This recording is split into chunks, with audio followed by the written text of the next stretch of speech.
História do processo judicial.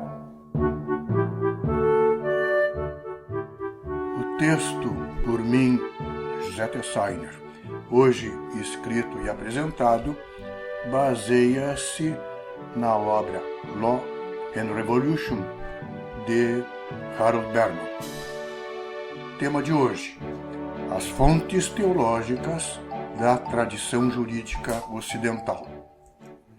As instituições básicas, conceitos e valores dos sistemas jurídicos do Ocidente têm suas fontes nos rituais religiosos, liturgias e doutrinas dos séculos XI e XII, refletindo as novas atitudes diante da morte, pecado, punição, perdão e salvação, bem como as novas crenças referentes às relações do divino com o humano e da fé com a razão. Sem esse nexo, não se compreendem as razões de certas regras, aceitas sem conhecimento de seus fundamentos, como, por exemplo, a de que um prisioneiro não deve ser executado se e enquanto insano. O motivo, perdido no tempo, é o de que a execução o privaria da possibilidade de arrepender-se e, assim, salvar a sua alma da eterna danação.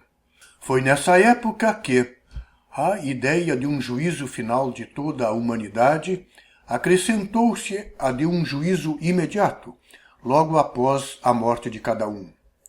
Foi também nessa época que surgiu o purgatório post-mortem, destinado à expiação dos pecados, aos quais só não se submetiam os santos, indo imediatamente para o céu, e os pecadores não arrependidos, de imediato conduzidos ao inferno.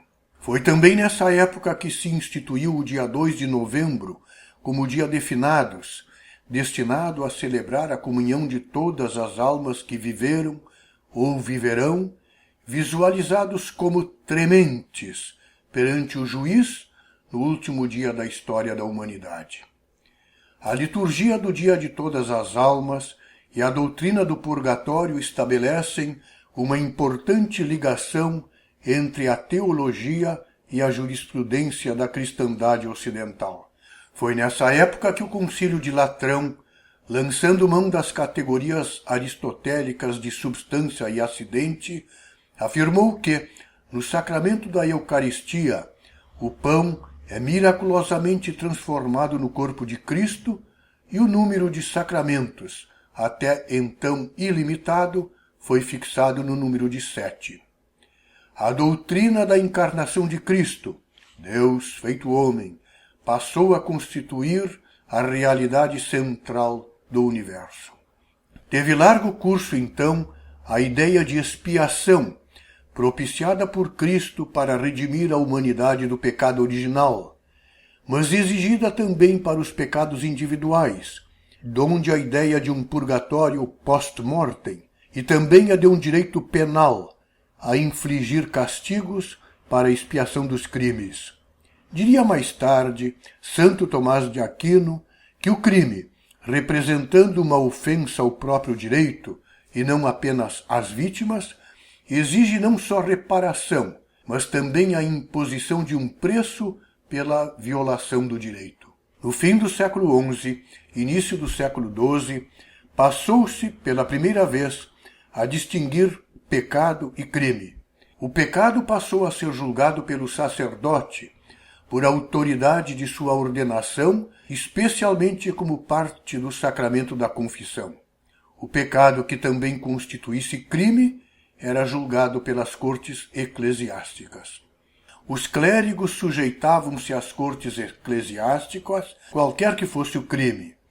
Os leigos a elas se sujeitavam em casos como os de heresia, feitiçaria, bruxaria, usura, difamação, homossexualidade e adultério, sendo aplicadas sanções de natureza moral e econômica, como esmolas, reparações, jejum, boas obras e, em último caso, excomunhão.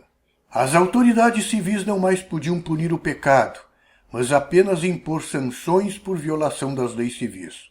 O furto, por exemplo, era punido por quebra da paz, para a proteção da propriedade ou por ofensa à sociedade. Contudo, uma importante exceção ao princípio da divisão entre a jurisdição eclesiástica e a secular continha-se na lei aplicável aos heréticos. Nos séculos XII e XIII, a heresia, previamente considerada uma ofensa apenas espiritual, passou a ser considerada também uma ofensa civil, havida como traição, sendo a condenação à morte imposta pelas autoridades eclesiásticas e executada pelas autoridades civis.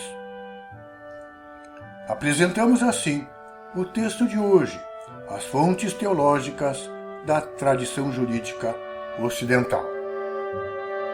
Até o próximo podcast.